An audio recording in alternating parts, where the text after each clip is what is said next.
Ravivez votre foi à travers les Écritures inspirées de Dieu. Voici votre lecture de méditation quotidienne.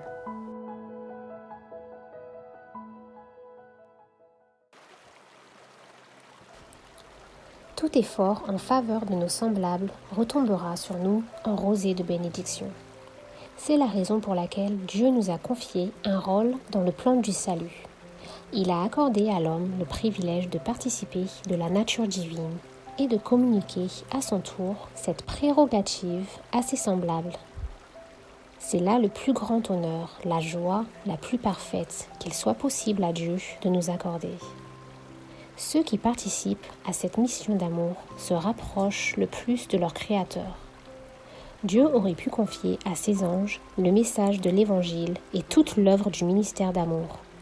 Il aurait pu se servir d'autres moyens pour accomplir son dessein. Mais dans son amour infini, il a bien voulu faire de nous ses collaborateurs et ceux de Jésus-Christ et des anges, afin que nous puissions participer aux bénédictions, à la joie et au progrès spirituel qui découlent de ce ministère désintéressé. C'est par la communion de ses souffrances qu'il nous est donné de comprendre Jésus. Tout acte de renoncement en vue de faire du bien à autrui fortifie en nous l'esprit de bienfaisance et nous rapproche davantage du Rédempteur du monde, qui, pour nous, s'est fait pauvre, de riche qu'il était, afin que par sa pauvreté, nous fussions enrichis. Et ce n'est que dans la mesure où nous répondrons au but de Dieu en nous créant que la vie devient pour nous un bienfait.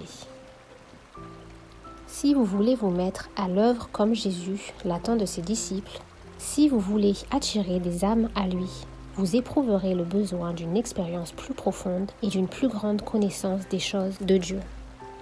Vous aurez faim et soif de la justice. Vous crierez à Dieu. Votre foi sera fortifiée et votre âme pourra boire de l'entrée à la source du salut. L'opposition et les épreuves que vous aurez à surmonter vous pousseront à la lecture de la Bible et à la prière. Vous croîtrez dans la grâce et la connaissance de Jésus-Christ et vous acquérerez une riche expérience. Le désintéressement en faveur du prochain donnera au caractère de la profondeur et de la stabilité. Quelque chose de l'exquise douceur de Jésus communiquera à l'âme la paix et le bonheur. Les aspirations seront élevées. Il ne restera plus de place pour l'oisiveté et l'égoïsme. Ceux qui pratiquent ainsi les grâces chrétiennes croîtront et deviendront forts pour Dieu. Ils auront une claire vision spirituelle, une foi ferme et grandissante, et une puissance nouvelle dans la prière. L'Esprit de Dieu, soufflant sur leur âme, en fera vibrer, par son attouchement divin, les saintes mélodies.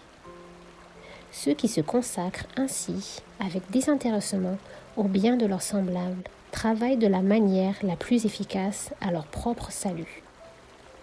Le seul moyen de croître en grâce, c'est de faire avec dévouement l'œuvre dont le Seigneur nous a chargés.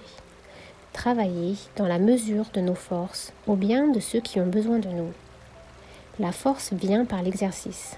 L'activité est la condition même de la vie. Ceux qui prétendent maintenir leur vie chrétienne en se bornant à accepter passivement les bienfaits de la grâce, sans rien faire pour le Christ, essaient simplement de manger sans travailler.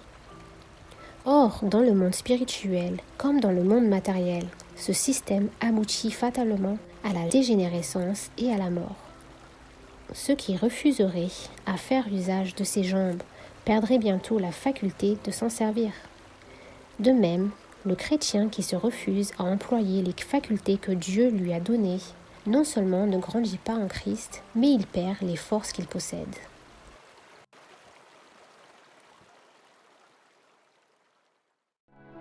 Merci pour votre écoute et rejoignez-nous demain pour la suite de notre lecture. Que Dieu vous bénisse.